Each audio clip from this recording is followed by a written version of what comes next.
For many people, the holiday season can be a time when loneliness hits hard. A recent Cigna study reveals loneliness is at epidemic levels nationwide. Nearly half of Americans report feeling alone, sometimes or always. Researchers say suffering through it can be as lethal as smoking 15 cigarettes a day. Alex Wagner spoke with a group of people who at one point described themselves as lonely. Alex, good morning. Good morning, guys. Being lonely, for the record, is not the same as being alone. In fact, many of the people I spoke to are in relationships, they have kids, and they have families.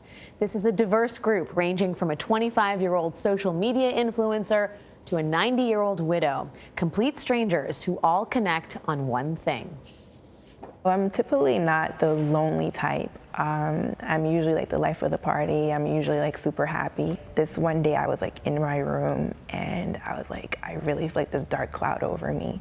You know, I just don't want to get up. I don't want to get up. I don't want to breathe. I don't want to eat. I don't want to do anything.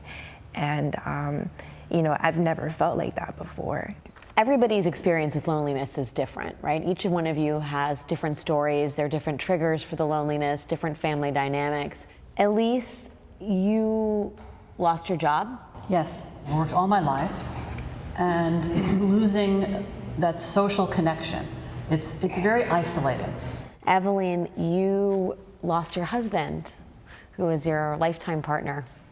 Can you tell us a little bit about how you've dealt with that and how it's made you feel? So after 66 years of marriage, he went to sleep one day and didn't wake up. And I was all alone.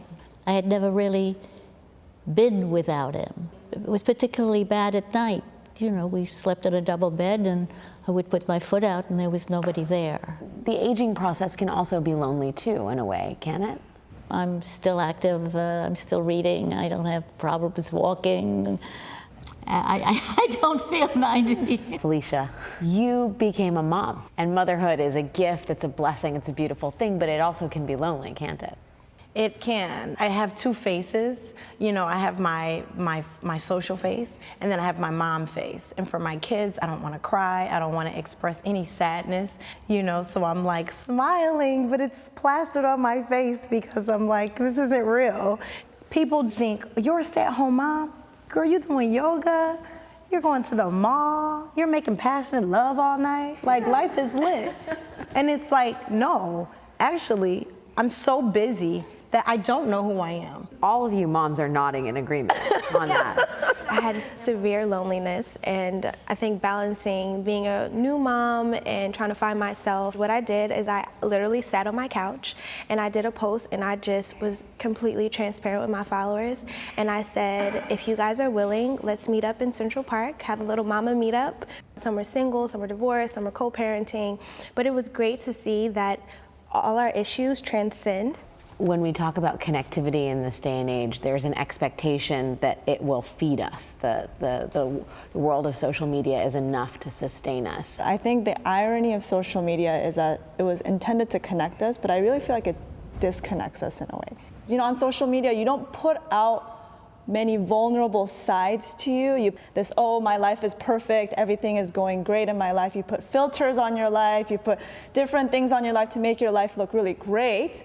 And in that process, I feel that maybe you're not totally being honest with yourself, you know, and honest with other people. You have, you know, X amount of followers, and like, that's great, but like, you know, how many of those people are really care about you or want to know what you're doing? And that's always the tough part in that sense.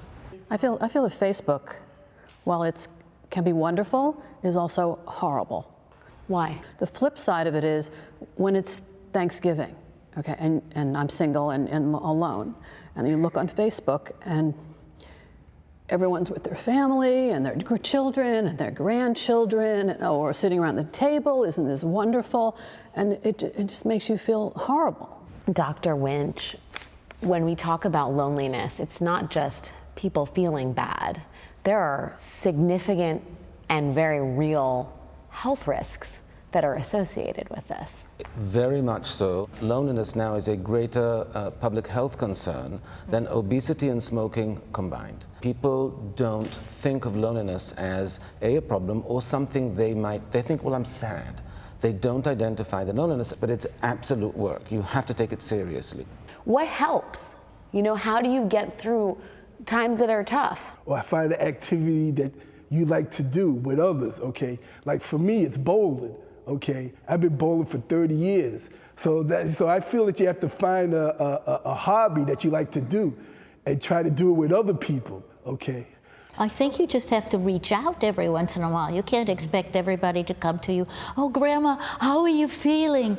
You know, I'd rather call Jack and say, hey, what's going on with the latest girlfriend? I think first and foremost, you have to admit to yourself that you're lonely. I think it's safe to say that I was lonely, but I did see a side of me that was very afraid of coming out with it because I was afraid of being judged. A lot more people are willing to help than you think. Having someone show up, like when they feel that you need them, is really big for me. That's, I mean, if there's a message for this holiday season, it's knock on a door, make a phone call, stay in touch. Is it helpful to talk with other people? To know that other people feel the same way that you do, and that you don't have to feel so much shame about it. I think that we're all here and we're all unique and all these situations are different, and it is important to shed awareness because someone is sitting on the other end of the screen and they're like, they can't relate to me, but maybe they can relate to you. I think it's great because we all acknowledge the others. Like, it helps you to acknowledge everyone else's loneliness, regardless if it doesn't mirror yours.